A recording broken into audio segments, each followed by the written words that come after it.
As you guys know, I've been doing budgeting for 7 years. First because I needed to, our debt was so big and our income was so small, and then later just because I wanted to. I find that budgeting empowers me. There were so many things at that time in my life that I couldn't control, but this I could do. Tell my money where to go. So in this video, I want to walk you through how to do a well planned out budget, taking yearly expenses into account so you can start the year off strong. Let's dive in. Now there are several different ways you can keep track of your budget. You can keep it super simple and just write it down on a blank piece of paper. I used an Excel spreadsheet for the longest time and I loved it. But after 6 years, I just wanted a bit of a change, so I started using EveryDollar. It gives a nice visual overview of your numbers and percentages, shows you how much you have left in a category and if you've overspent. And if you have an American bank account, you can actually hook that up to your budget, so all of your transactions get transferred into your budget automatically. We don't have that feature in Denmark yet, but I'm hoping that it's coming soon. Now that you've decided on a budgeting system, you have to look into the future. What expenses come around every year?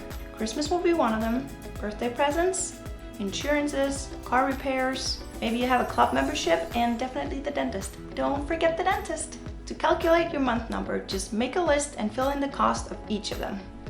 With presents, I made a list of all the names of all the people in our family, and then I set a budget for Christmas and for birthdays, and then I just tallied them all up. Once you've written everything down, add it all together and divide by 12. Now you know exactly what you need to set aside each month to cover those expenses. And it's stress-free. I've set this amount up to automatically be transferred into a different bank account, so I know I can't touch it and I know that it's there when I need it.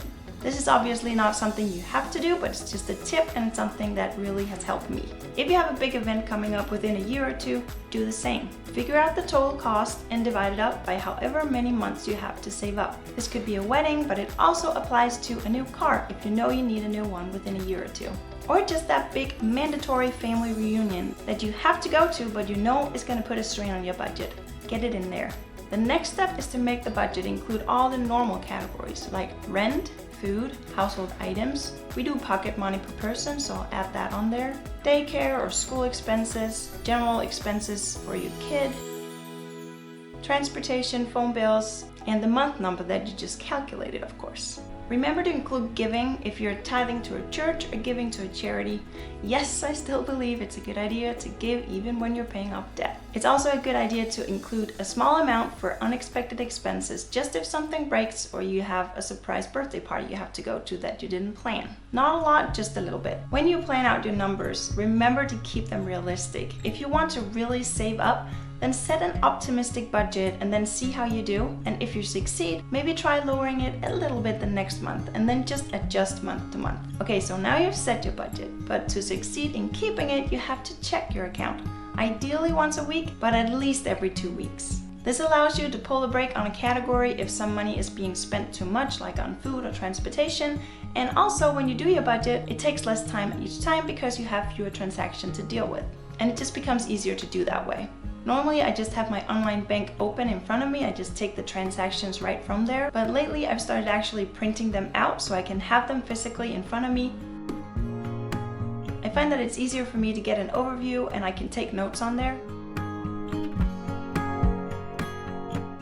And crossing off a transaction is just so satisfying. Since we finished paying off our debt 2 years ago, we have started saving up. But I find that it's a lot more difficult for me to actually stick with my budget. Before I was so dead set on paying off my debt and becoming debt free and gaining my financial freedom from the bank and not wanting to pay interest, I was so motivated. But the thing is, Morten and I, we never really set a clear mission for our money for after we became debt free. We knew that we wanted to buy a car, so we saved up for that and bought that. And we knew that we would probably want to buy a house someday, but we were kind of vague on the whole thing and didn't really commit to anything. Now 2 years later and a baby, we know that we definitely would like to invest in an apartment or a house of our own. So now we know where our goal is and we're super motivated to actually sticking with a budget again. A while back we featured Sarah, aka Budget Girl. She started her channel as a way to stay accountable to her budget. And I was so inspired by that I decided that I want to document our 2018 saving up journey and share it with you guys. So every 2 months, I'm going to be posting a budget update video, letting you know how we're doing in saving, if we're sticking with the budget, if not, which categories we're overspending in and what we're doing about it, and hopefully share our victories with you guys as well. So there you have it. I hope you found this video helpful and that you'll follow our budget journey in 2018. As always, like, share, and subscribe, and we'll see you next week. Have a great weekend. Bye!